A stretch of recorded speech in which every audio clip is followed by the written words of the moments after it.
Sylhet city corporation এলাকায় প্রতি বছর যে বর্ষার সময় যে জলাবদ্ধতা হয় এর অন্যতম একটা কারণ এই ছড়া। এটা আমাদের সিলেট শহরের ছড়াগুলিকে, শহরের রাস্তাঘাটগুলিকে পরিষ্কার রাখার জন্য এটা আমাদের অনেক সুদূরপ্রসারী পরিকল্পনা আছে।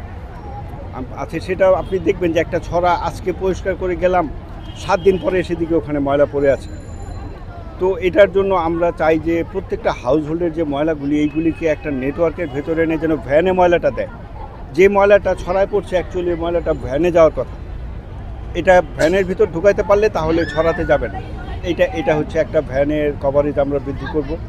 এরপরে ছড়াগুলি নিয়ে ফোকাস আছে। সিলেটের ছড়াগুলি এত বড় বড়, এত সুন্দর ছড়া, এই ছড়াগুলিতে যেন এই অবৈধ এনক্রোচমেন্টটা না হয়ে যায়, সেই দিক থেকে অনেক ছড়ার পারে দেখবেন যে আপনার ওয়াকওয়ে করেছি। ওয়াকওয়েটা একটা অনেক ভালো প্রোটেকশান। যখন একটা ছড়ার পাশে ওয়াকওয়ে থাকে তখন কেউ আর অবৈধ দখল ওখানে ঢোকাটা তার জন্য অনেক কষ্টসাধ্য হয়ে যায়। এটা সিটি কর্পোরেশনের ভবিষ্যৎ পরিকল্পনায় থাকবে।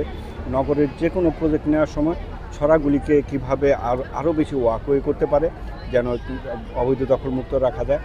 পাশাপাশি যে সমস্ত জায়গা অবৈধ দখল হয়েছে এটা আপনি শিওর থাকেন টুডে অর টুমোরো কোথাও যদি কেউ অবৈধ দখল করে থাকে এটা রিস্কে আছে, যে কোনো সময় এটা ভাঙা পড়তেই পারে।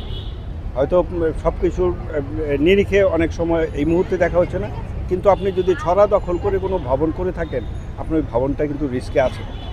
তাই এত টাকা দিয়ে আমরা ভবন করবো, আমরা এটাতে সচেতন থাকি যে যেন আমি নিজে ক্ষতিগ্রস্ত না হই। এইদিকে আমরা উৎসাহিত করছি জনগণকে। পাশাপাশি এই ছড়াগুলিকে আমরা যেন এক সময় সিটি কর্পোরেশন এই মুহূর্তে স্বপ্ন দেখছে এই ছড়াগুলিতে ফ্রেশ ওয়াটার রান করবে। এখন ছড়ার পানির দিকে যেন আপনি তাকায় থাকতে পারেন। এখন ছড়ার পানিতে কতক্ষণ তাকায় থাকলে আপনার বিরক্তি লাগে যে ময়লা কালো পানি যাচ্ছে। এখানে সুয়ের যে বিষয় আছে অনেক আছে, যেন এই ছড়াগুলির ভিতর দিয়ে ফ্রেশ ওয়াটার রান করতে পারে। আর হচ্ছে সিলেট সিটি কর্পোরেশন এলাকায় প্রতি বছর যে বর্ষার সময় যে জলাবদ্ধতা হয় এর অন্যতম একটা কারণ এই ছড়া।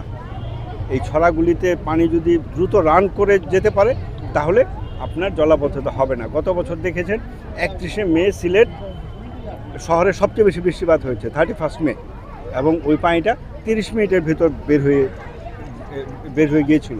এর কারণ হচ্ছে ছড়াগুলি আমরা উপরে যে বর্জ্যগুলি ছিল এগুলি পরিষ্কার করতে পেরেছিলাম, যার কারণে পানিটা রান অফ করছে। এই বছর আমরা ওই কাজটাও করছি।